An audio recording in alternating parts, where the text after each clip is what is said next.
हाय बच्चों, कैसे हैं आप लोग। मैं नितेश कुमार आप लोगों का स्वागत करता हूं। चलिए हम लोग बात करते हैं आपके उस टॉपिक के ऊपर जो कि हम लोगों का कंटिन्यू चल रहा था, आपका halo alkane and hello arenes.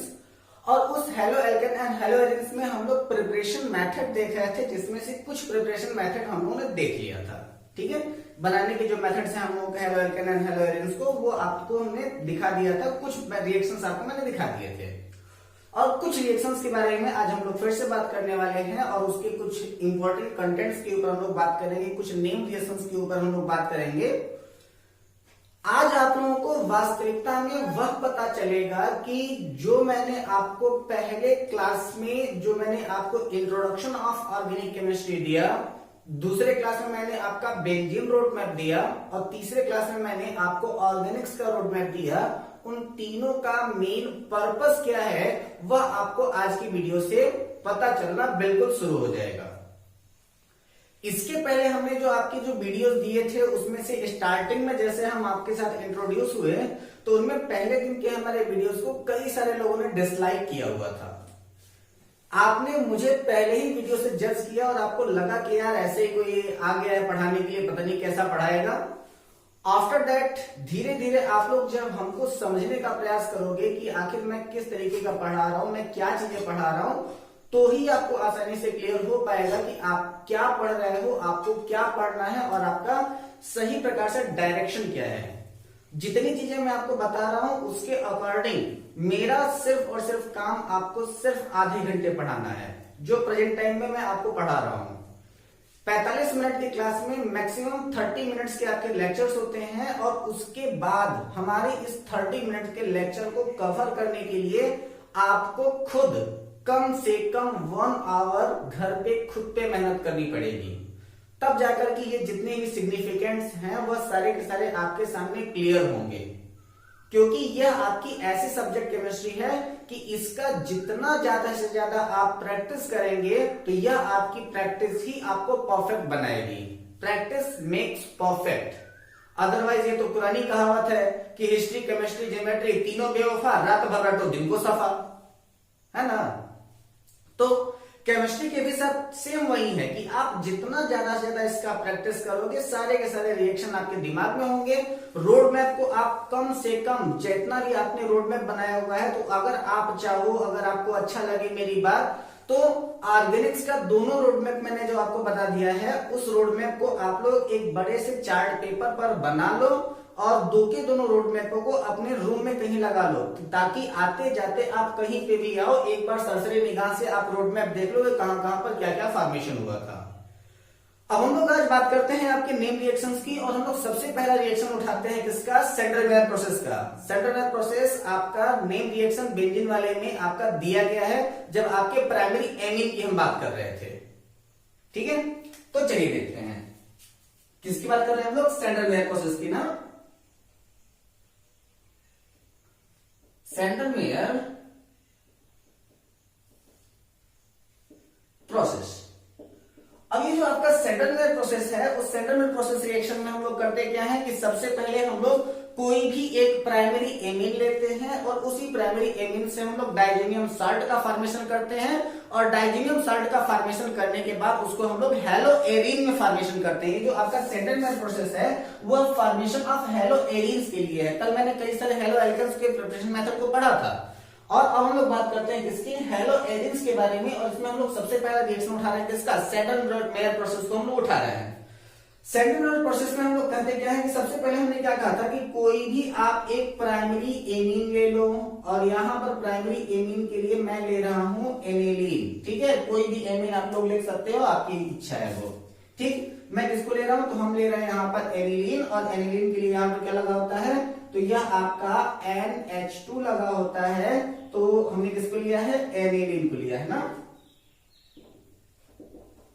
ठीक, अब इस एनिलीन का रिएक्शन अगर हम लोग करा दें किसके साथ में, NaNO2 के साथ में, जब इसका रिएक्शन हम कराएं और यहां पर HX के साथ में अगर प्रेजेंट होकर के अगर हम इसका HX के साथ अगर रिएक्शन कराते हैं और ये टेम्परेचर जो होता है वो 0 to 5 डिग्री सेंटीग्रेड टेम्परेचर के ही आसपास टेम्परेचर होता है। ठीक है, तो अब यहाँ पर इसका टेम्परेचर हम करते क्या है कि ये आपका 273 केल्विन टू 273 केल्विन के ही आसपास का इसका रिएक्शन होता है। तो इसको हम लोग मान लेते हैं कि near about 0 to 5 degree centigrade का टेम्परेचर का इसका रिएक्शन फॉर्म होगा। ठीक है, तो अब जब यहां पर इसका रिएक्शन फॉर्म हुआ तो इसके रिएक्शन के फॉर्म होने के बाद हमारा सबसे पहला जो आपका फॉर्मेशन होता है वह आपका एक इंटरमीडिएट प्रोडक्ट होता है जिसका कोई मतलब नहीं होता, ये कोई भी प्रोसेस नहीं है, कोई भी प्रोडक्ट नहीं है। ये क्या है आपका, एक आपका ये डाइजोनियम सॉल्ट है जिसमें आपका N2 प्लस X माइनस होता है। ठीक है, इंटरमीडिएट प्रोडक्ट है, इसलिए इस इंटरमीडिएट प्रोडक्ट्स को हम लोग किस में रख देंगे, ब्रैकेट में रख देंगे।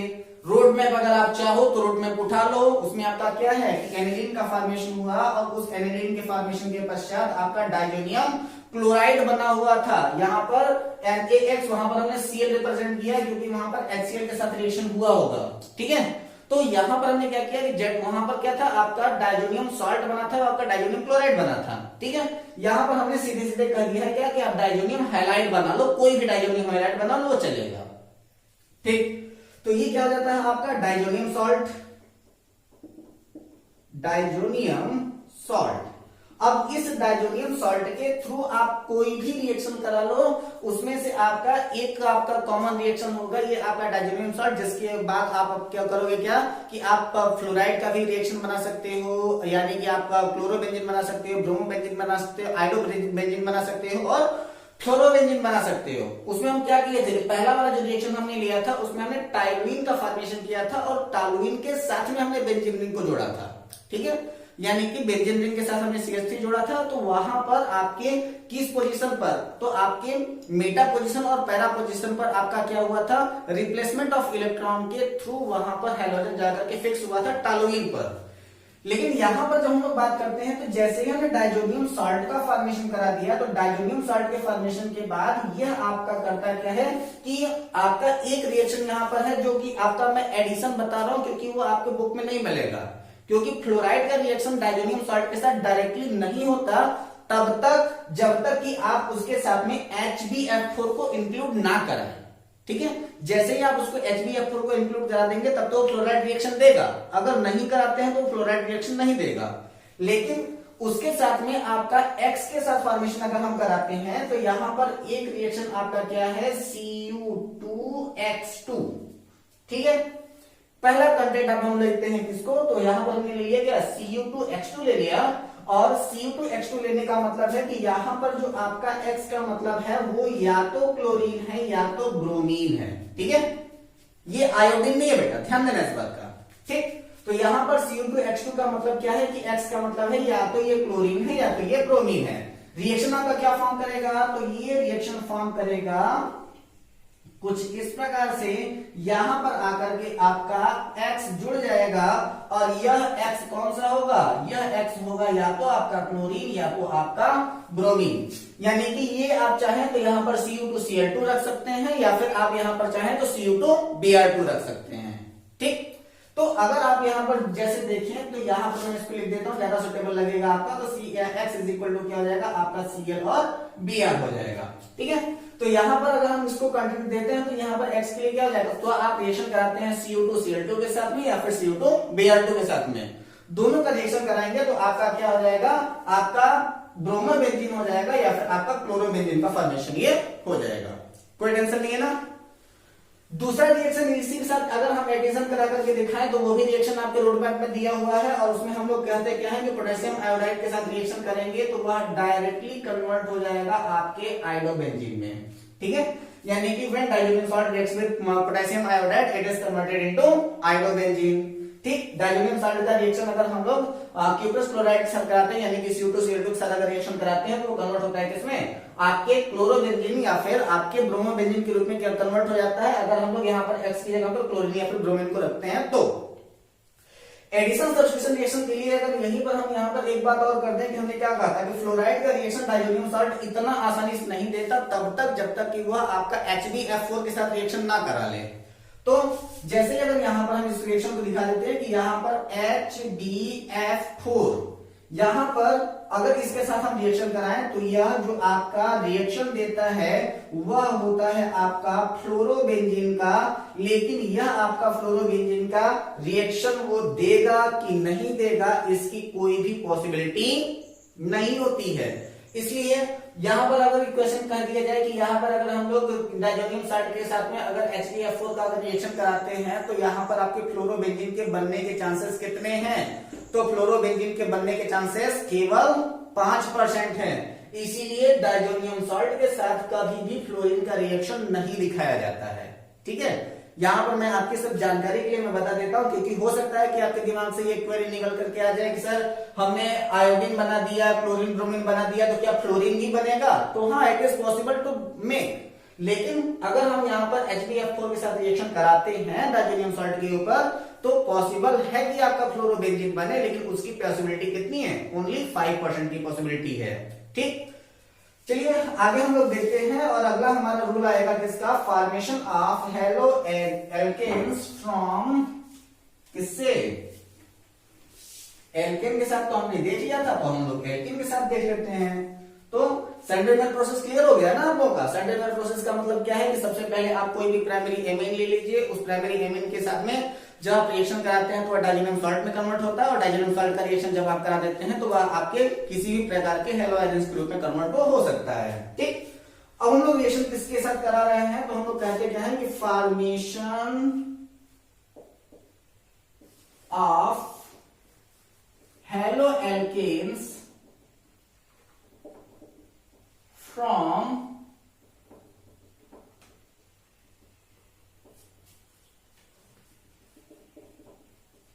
एल्कीन्स।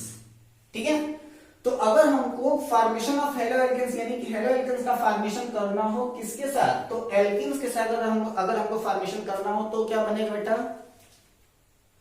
अब ये बड़ा ही सिंपल रिएक्शन है, दिमाग लगाने की जरूरत है, बड़े आराम से हो जाएगा। जैसे कि कल का वीडियो अगर आप लोगों ने ध्यान से देखा होगा, क्योंकि आप में से कई सारे लोगों की तो वही पुरानी वाली आदत है कि क्लास में जब तक आपको डांट ना पड़े तब तक आप लोग ढंग से तो पढ़ते नहीं हो ना। आप लोग कम से कम वीडियो को कंप्लीट वॉच किया करो। कंप्लीट वॉच करने के बाद उसका सिलेक्टेड नोट्स बनाओगे।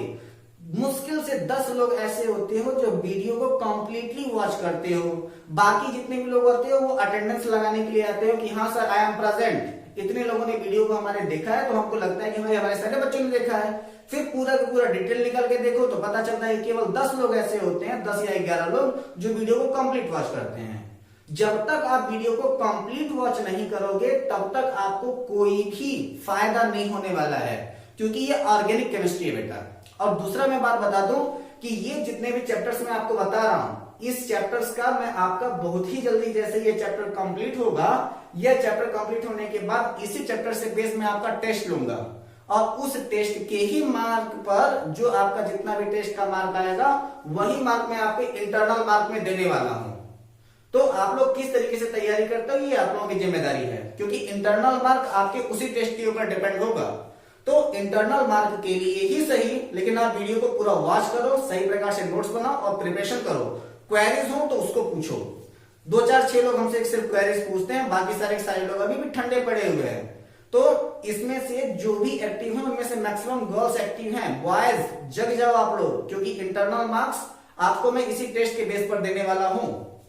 चलिए, तो यहां पर formation of haloalkanes from अगर हम एल्कीन्स के साथ में बनाए तो आपको याद होगा कि पिछले वीडियो में हमने फ्री रेडिकल फॉर्मेशन कराया था ना, तो उसी फ्री रेडिकल फॉर्मेशन की ही हम पढ़े। अगर हम कहें कि जैसे अगर यहां पर कोई भी एक सब्स्टिट्यूट है, जैसे कि ये आपका कोई भी एक एल्केन है, ठीक है, और इसका फॉर्मेशन का रिएक्शन अगर हम लोग HX के साथ करा देते हैं तो इसके HX के साथ फॉर्मेशन होने पर ये क्या होगा कि एक H अलग और आपका X अलग हो जाएगा, और उसमें से क्या फॉर्मेशन होगा कि ये जो आपका पाई बॉन्ड होता है वही पाई बॉन्ड टूटता है। मैकेनिज्म आपको कल मैंने दिखाया था कि इसमें फ्री रेडिकल फॉर्मेशन कैसे होता है ना।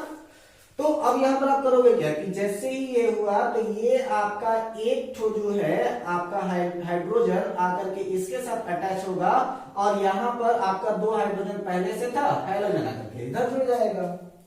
ठीक है, ये आपका रिएक्शन कंप्लीट हो जाएगा।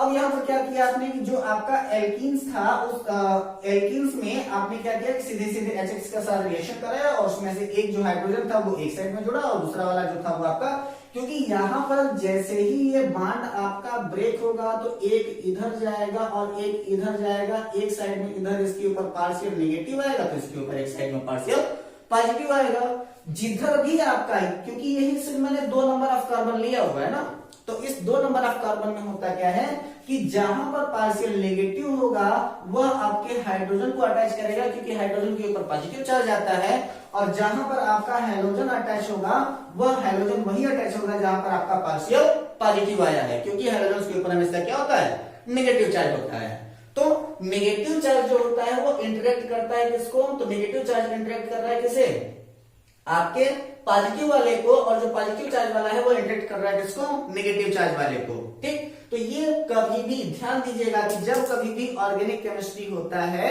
तो ऑर्गेनिक केमिस्ट्री में कभी भी कंप्लीट फॉर्मेशन नहीं होता किसी भी चार्ज का। जब कभी भी आपका फॉर्मेशन होता है तो वह चार्ज का फॉर्मेशन हमेशा पार्शियल होगा। ठीक, वह पार्शियलिटी किस पर आती है, वह डिपेंड करता है आपके मैकेनिज्म के ऊपर। ठीक, अब हम लोग इसी के बाद हम लोग करते क्या है कि ये तो आपका एक सिमेट्रिक, अभी तक जितना भी हम लोग पढ़ रहे थे वो सारा सिमेट्रिक प्रोसेस के ऊपर चल रहा था। अब हम लोग देखते हैं किसके, अनसिमेट्रिक प्रोसेस के ऊपर। ठीक है, तो जो आपका अनसिमेट्रिक होगा तो उस अनसिमेट्रिक में आप हम लोग बात करते हैं मार्कोनिकॉफ्स रूल की। ठीक है, तो अनसिमेट्रिक में आपका क्या आ जाता है, मार्कोनिकॉफ्स रूल आ जाते हैं।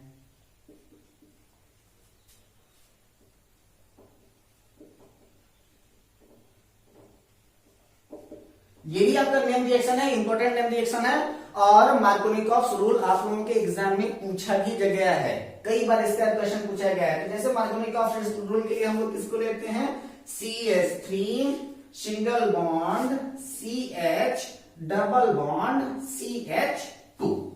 ठीक है, अब इसके साथ में हमको अगर रिएक्शन कराना हो HX के साथ तो इसका HX के साथ रिएक्शन कराने पर जो आपका प्रोडक्ट होगा वह 2 प्रकार का आपका प्रोडक्ट मिलेगा, क्योंकि आपको पता है कि यहाँ पर कौन ब्रेक होने वाला है, आपका पाई बॉन्ड जो है वो ब्रेक होने वाला है। अभी तक सिमेट्रिक था कि यहाँ पर सबके सब नंबर ऑफ कार्बन के ऊपर बॉन्ड इक्वल थे, यहाँ पर क्या अनसिमेट्रिक है। तो इस अनसिमेट्रिक वाले में अब ये डिपेंड करता है कि ये कहां पर बनेगा, तो 2 प्रोडक्ट मैं यहाँ पर बना रहा हूं, कौन कौन से 2 प्रोडक्ट पॉसिबल हो सकते हैं इसके, तो ये हो जाता है आपका CH3 single bond CH2 single bond CH2X, ये क्या है, नंबर 1 है। ठीक, क्यों, तो इसका यहाँ पर आप देखोगे ये जैसे ही आपका पाई बॉन्ड ब्रेक होगा तो एक इधर जाएगा चार्ज, एक जो होगा वो इधर जाएगा चार्ज। मैंने आपसे पहले भी कह दिया है कि हमेशा जो होता है वो पार्शियलिटी होती है, किसी एक पर पॉजिटिव जाता है, किसी एक पर नेगेटिव जाता है। HX जो है वो आपका एक पॉजिटिव एक नेगेटिव में टूटेगा। तो यहाँ पर जो हमने पहला वाला रिएक्शन किया है इसमें मैंने हाइड्रोजन को इस सेकेंड वाले कार्बन के साथ में अटैच किया है, और यहाँ पर जो हैलोजन है उसको हमने लास्ट वाले कार्बन से अटैच कर दिया। ठीक, तो क्या बन गया आपका CH3 single bond CH2 single bond CH2X। दूसरा प्रोडक्ट हमारे पास क्या होगा, तो यहां पर दूसरा प्रोडक्ट क्या होता है आपका H3C सिंगल बॉन्ड CHX, या फिर इस X को अगर हम यहां दिखा करके अगर यहां दिखाएं तो ज्यादा बेटर लगेगा, सिंगल बॉन्ड CH3। ये आपका सेकेंड फेज है। ठीक, तो अब यहां पर हमने क्या किया, पहले वाले में हमने हाइड्रोजन को इस पे अटैच किया था, दूसरे वाले में हमने हाइड्रोजन को इस पे अटैच किया था, क्योंकि यहां पर टूटना पाई बॉन्ड को ही है, क्योंकि पाई बॉन्ड वीक बॉन्ड होता है कंपेयर टू आपके सिंगल बॉन्ड के। ठीक है, या फिर सिग्मा बॉन्ड के। तो अब यहां पर आपका ये कहता है कि इन दोनों में से कौन सा प्रोडक्ट ऐसा है जो मेजर है और कौन सा ऐसा प्रोडक्ट है जो कि माइनर है। तो यहां पर ये जो आपका प्रोडक्ट है वो आपका माइनर होगा, और ये आपका जो प्रोडक्ट होगा वो आपका मेजर होगा। ठीक, अब यहां पर आपके दिमाग में तो कीड़ा कूदा, और वो कीड़ा कूद रहा है क्या कि आखिर ये वाला प्रोडक्ट जो है वो आपका माइनर क्यों और ये वाला प्रोडक्ट जो है वो आपका मेजर क्यों। ठीक, तो इसके लिए आप लोग करते क्या हो कि बहुत सारा लंबा लंबा डिफिनीशन रटोगे मार्कोनिकॉफ रूल का, और ऑर्गेनिक केमिस्ट्री को मैं पढ़ाता हूं और उसमें मैंने कभी भी ये जितने भी डिफिनीशन है ना, उसमें डिफिनीशन रटने के ऊपर तो मैंने कभी फोकस किया ही नहीं। सीधी सीधी बात जान लो कि यहां पर जो आपका जब कभी भी अटैचमेंट जो होता है कि अगर हम लोग कभी भी हैलोजन के स्टेबिलिटी की बात करें तो स्टेबिलिटी हमेशा क्या होती है कि सबसे ज्यादा स्टेबल जो होता है वो आपके टर्शियरी कार्बन वाला होता है, उसके बाद जो स्टेबल होता है वो आपके सेकेंडरी कार्बन वाला होता है, और इसके बाद जो स्टेबल होता है वो आपका प्राइमरी कार्बन वाला होता है। ठीक, यहां पर हमने क्या किया था कि पहला वाला जो हमने केस लिया था, उस पहले वाले केस में हमने हैलोजन को प्राइमरी कार्बन के साथ में अटैच किया था ना, तो जब हम लोग इसको प्राइमरी कार्बन के साथ में अटैच करेंगे तो यह लेस स्टेबल होगा, लेकिन अगर इसके कंपेयर में अगर हम इसको सेकेंडरी कार्बन के साथ अगर हम जोड़ते हैं तो यह आपका क्या होगा, मोर स्टेबल होगा कंपेयर टू आपके फर्स्ट वाले के। ठीक, तो अब यहां पर फिर से आपके दिमाग में आएगा कि सर हम लोग अगर इसको ये इस पे जोड़ देते तब तो ये टर्शियरी हो जाता ना, तो ये टर्शियरी कैसे होगा बेटा, टर्शियरी होने का चांस ही नहीं है, क्योंकि चाहे हम इधर से काउंट करें तब भी इसको दूसरा नंबर मिलेगा, इधर से काउंट करें तभी आपका दूसरा नंबर मिलेगा, दोनों साइड से ये चेन इक्वल ही है। और हम लोग तोड़ किसको रहे हैं, हम लोग पाई बांड को तोड़ रहे हैं। पाई बांड या तो ये जब पाई बांड टूटा तो या तो इधर जाएगा या तो इधर जाएगा, क्लियर है ना। अब मार्कोनिकॉफ रूल क्या कहता है, तो मार्कोनिकॉफ रूल यही कहता है कि halogen attach to that carbon which have minimum number of hydrogen, यही आपका मार्कोनिकॉफ रूल है। ठीक है, तो मार्कोनिकॉफ रूल क्या कहता है कि halogen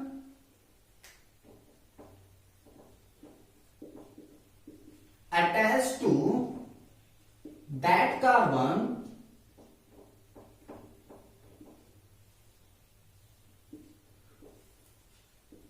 which have least number of hydrogen।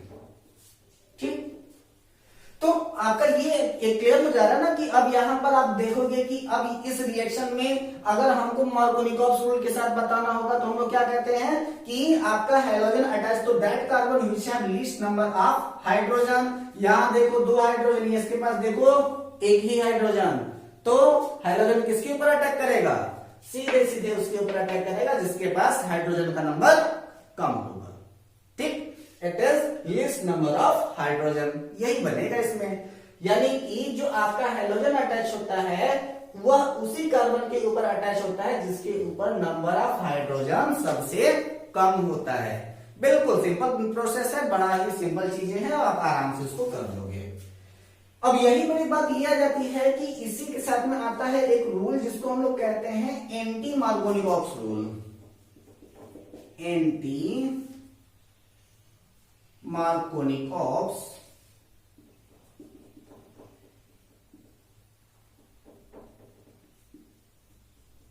और बात ही आप देख रहे हो कि यहां पर क्या है कि आपका मार्कोनिकॉफ रूल है, यहां पर क्या कह रहा है एंटी मार्कोनिकॉफ रूल, यानी कि मार्कोनिकॉफ रूल का ठीक उल्टा। तो इसका सीधा मतलब है कि जब हम लोग यहाँ पर ये जो रिएक्शन होगा वह किसके प्रेजेंस में होगा, तो वो हमेशा रिएक्शन किसके साथ में होगा, पेरोक्साइड के साथ में होगा। तो जब हम लोग पेरोक्साइड के साथ में रिएक्शन कराएंगे तो हैलोजन उसके साथ में अटैच होगा जिसके पास नंबर ऑफ कार्बन सबसे ज्यादा होगा। रिएक्शन किसके साथ होगा प्रेजेंस में, तो reaction complete in the presence of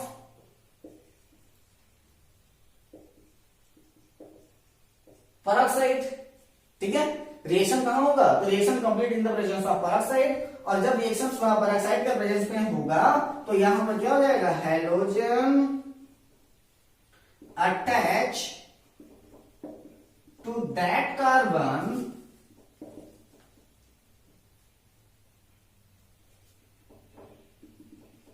which have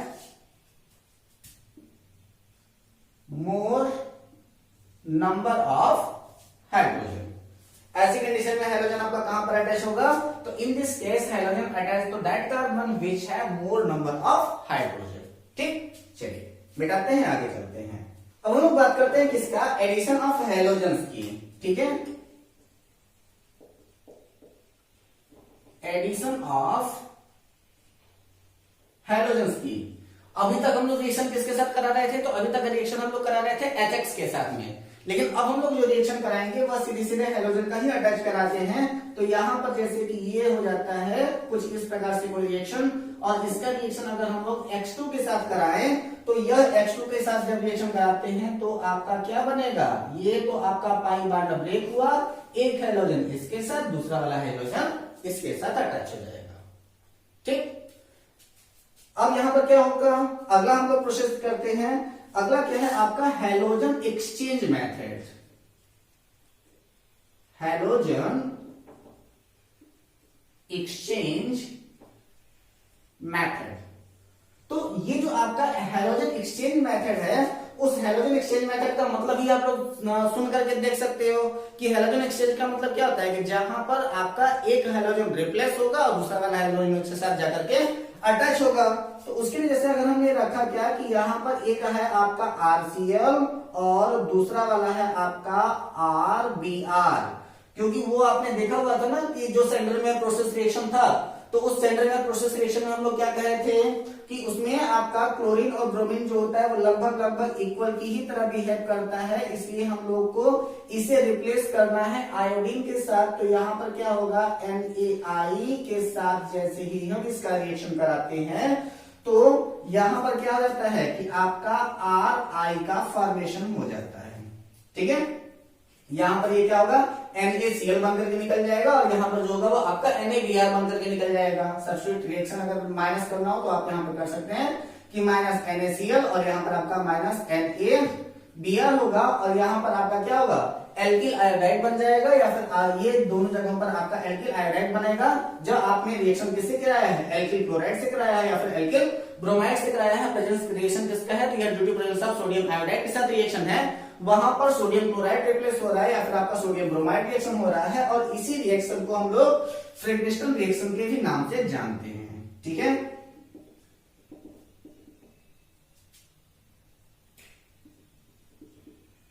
फ्रेगनेस्टन reaction ये आपका एक प्रकार का नेम रिएक्शन है, ये भी आपके एग्जामिनेशन में पूछा जाता है। फ्रेगनेस्टन रिएक्शन किसको कहते हैं? तो ये आपका रिएक्शन कौन सा होता है? तो इसको हम लोग कहते हैं फ्रेगनेस्टन रिएक्शन। अब यहां पर अभी तक हमने कहा था क्या कि आपका कोई भी एल्किल फ्लोराइड बनाने का कोई सुटेबल मेथड आपको मैंने नहीं दिया है अभी तक। तो एक रिएक्शन हम आपको बता देते हैं कि आपका फ्लोराइड का रिएक्शन कैसे होगा। तो यहां पर क्या हो जाएगा? आपका RX के साथ में, यानी कि RX में आपका क्लोरीन हो, ब्रोमीन हो, आयोडीन हो, कोई भी ऐड होता हो, उसके साथ अगर हम लोग सिल्वर फ्लोराइड यानी कि AgF के साथ में अगर हम इसका रिएक्शन कराते हैं तो यह कन्वर्ट हो जाता है आपके F के साथ, और वह आपका AgX जो होता है वो निकल करके बाहर हो जाता है। ठीक है, और इसी रिएक्शन को हम लोग क्या कहते हैं? स्वार्ट्ज रिएक्शन के भी नाम से जानते हैं, स्वार्ट्ज रिएक्शन। ठीक है, तो ये रिएक्शन क्या करता है कि ये दोनों रिएक्शन कहे जाते हैं आपके फ्रेगनेस्टन रिएक्शन, और ये जो आपके दोनों रिएक्शन कहे जाते हैं वो आपके क्या कहे जाते हैं? आपके स्वार्ट्ज रिएक्शन कहे जाते हैं। आपके होमवर्क के लिए मैं आपको दो रिएक्शन दे रहा हूं, और उन दोनों रिएक्शन को आप लोगों को कंप्लीट करके मिलिएगा कि इसके बाद हम लोग आपके फिजिकल प्रॉपर्टीज के ऊपर हम लोग डिस्कस करना स्टार्ट करेंगे। तो आपका एग्जाम्पल नंबर 1 है कि यहां पर आपको एक बेंजीन रिंग दी गई है। ठीक है, और उस बेंजीन रिंग के पास यहां पर आपका एक नाइट्रो ग्रुप लगा हुआ है, और इसका इधर जो है वो आपका जो रिएक्शन हुआ है वह जुड़ा हुआ है आपका CH2CH3।